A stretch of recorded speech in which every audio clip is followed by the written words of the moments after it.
Good morning mga kahabi! Ngayon, pakikilala ko sa inyo si Toyo, ang flower horn ko.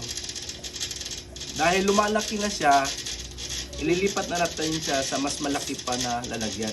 Tara. Ding, ding, ding. Ding, ding, ding. Ito na Toyo. Tanawa. Tapos trivia.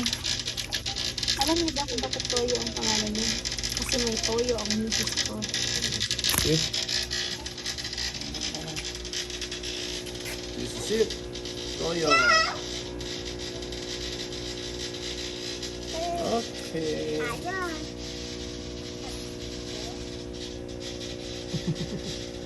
Okay. Yay!